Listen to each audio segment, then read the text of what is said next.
नमस्कार। स्वागत है आपका इंडिया गेट टीवी पर। मैं हूं अजय सेतिया। मित्रों, पूर्वोत्तर की तीनों विधानसभाओं के चुनाव नतीजे आ गए। तीनों ही राज्यों में भारतीय जनता पार्टी और भारतीय जनता पार्टी समर्थक दलों की सरकार बन रही है। लेकिन इसके साथ ही देश के कई राज्यों की कई विधानसभा सीटों पर उपचुनाव भी हुआ था और इन उपचुनावों के नतीजों ने विपक्षी एकता की संभावनाओं को तार तार कर दिया है। खासकर पश्चिम बंगाल में जो चुनाव नतीजा आया उसने विपक्षी एकता की संभावनाओं को लगभग समाप्त कर दिया है। पश्चिम बंगाल के सागरदिघी में विधानसभा के उपचुनाव में तृणमूल कांग्रेस हार गई। यह कोई बड़ी बात नहीं है। ममता बनर्जी खुद भी विधानसभा का चुनाव हार गई थी। यह सीट ममता बनर्जी के एक मंत्री के निधन से खाली हुई थी। हार गई ये इसलिए महत्वपूर्ण है क्योंकि सागरदिघी की यह सीट कांग्रेस ने 51 साल बाद जीती है, वह भी 10,000 वोटों के अंतर से। इस सीट को हारने के बाद जाहिर है ममता बनर्जी का गुस्सा 7वें आसमान पर है। उन्होंने कांग्रेस पर आरोप लगाया है कि उसने इस सीट के लिए भारतीय जनता पार्टी से अंदर खाते हाथ मिला लिया था और भारतीय जनता पार्टी ने अपने वोट कांग्रेस को ट्रांसफर कर दिए। ममता बनर्जी के गुस्से का कारण यह भी है कि यह इलाका मुस्लिम बहुल इलाका है और यहां आदिवासी भी हैं।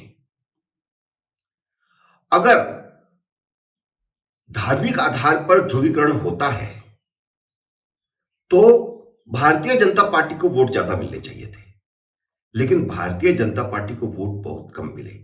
वह सिर्फ 25,000 पर आकर के अटक गई। मुकाबला तृणमूल कांग्रेस और कांग्रेस में हुआ और कांग्रेस 10,000 वोटों से यह सीट जीत गई।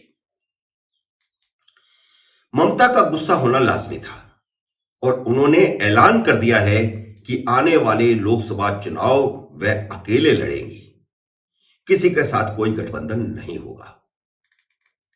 वैसे यह भी सच्चाई है कि वह 2011 के बाद से सभी चुनाव अकेले ही लड़ रही हैं। तृणमूल कांग्रेस किसी के साथ कोई गठबंधन नहीं कर रही। दरअसल लोगों को लगा था कि कांग्रेस की सभी समान विचारधारा वाले दलों को इकट्ठा आने की अपील पर ममता बनर्जी सकारात्मक प्रतिक्रिया देंगी, मगर उन्होंने अकेले लड़ने की बात कह दी है। आने वाले समय में क्या होगा अभी नहीं कहा जा सकता, क्योंकि राजनीति तो पल पल रंग बदलती है। हमने राष्ट्रपति और उपराष्ट्रपति के चुनाव में यह स्पष्ट देख लिया है। जब राष्ट्रपति के चुनाव में ममता बनर्जी खुद विपक्षी एकता करवा रही थी, लेकिन उपराष्ट्रपति के चुनाव में उसने विपक्ष के उम्मीदवार को समर्थन नहीं दिया। इसलिए यह पक्का नहीं माना जाना चाहिए कि ममता अपने आज के स्टैंड पर आखिर तक कायम रहेगी, लेकिन आज की घोषणा का महत्व है। वैसे पिछले कुछ सालों से विपक्ष को साथ लाने की जो कोशिश ममता बनर्जी करती रही थी, कभी वह सोनिया गांधी से भी मिलती थी, कभी शरद पवार से मिलती थी, कभी अखिलेश यादव से मिलती थी। यह सिलसिला अब उपराष्ट्रपति के चुनाव के बाद बंद हो चुका है। राष्ट्रपति के चुनाव में वह शरद पवार को उम्मीदवार बनाना चाहती थी। उनके इनकार करने के बाद से वह शरद पवार से भी नाराज है। अंदर खाते वह कोशिश कर रही थी कि गैर कांग्रेस गैर कम्युनिस्ट गठबंधन बने, लेकिन उसमें वह पूरी तरह असफल हो गई। बिहार में नीतीश कुमार और तेजस्वी यादव ने कांग्रेस से हाथ मिला लिया है। इस कारण वह नीतीश कुमार और तेजस्वी से भी खफा है।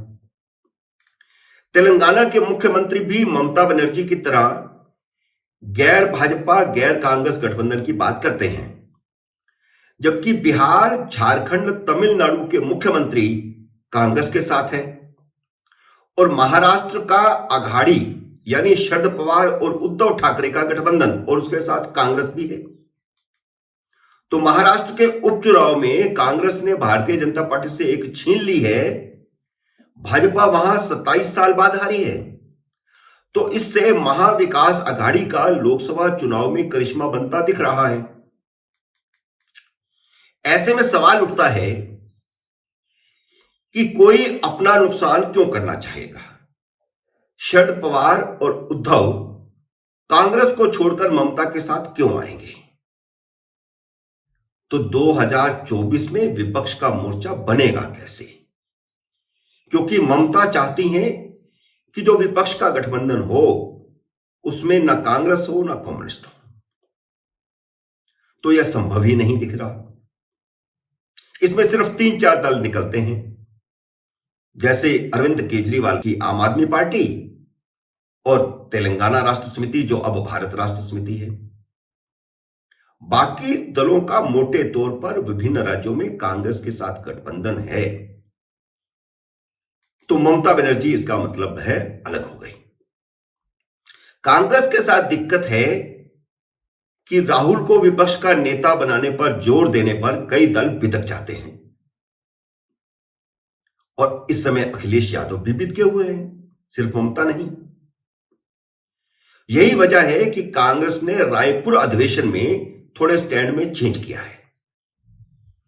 उसने कहा है अपने प्रस्ताव में कि विपक्ष की अगुवाई की बात उन्होंने छोड़ दी है कि कांग्रेस विपक्ष की अगुवाई करेगी।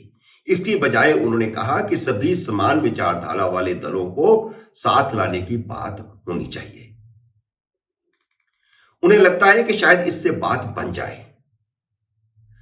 मगर अभी अखिलेश यादव ने एक बार तो कह दिया कि वह कांग्रेस के साथ कोई गठबंधन करके चुनाव नहीं लड़ेगी, लेकिन जब उनको भारत यात्रा का निमंत्रण आया तो उन्होंने निमंत्रण भी स्वीकार नहीं किया, लेकिन भारत यात्रा का उन्होंने समर्थन किया था। तो इसलिए यह कहना कि अखिलेश यादव पूरी तरह से कांग्रेस से गठबंधन करने को तैयार नहीं है, यह भी सही नहीं है। हो सकता है आने वाले दिनों में कुछ भी हो सकता है। जैसा कि मैंने कहा कि ममता बनर्जी का यह आज का स्टैंड है, आने वाले दिनों में वह कैसे करेंगी। और अभी देखिए, फारूक अब्दुल्ला ने सही कहा एक मंच पर कि पहले अपने अपने मिलकर के लड़ो, नेता का चुनाव बाद में करो। लेकिन कांग्रेस भले ही रायपुर में कोई प्रस्ताव पास करती हो, उसके मन में यही है कि नेतृत्व कांग्रेस ही करेगी, क्योंकि कांग्रेस का कहना है कि देश में कम से कम 100-125 सीटों पर भारतीय जनता पार्टी और कांग्रेस का सीधा मुकाबला है।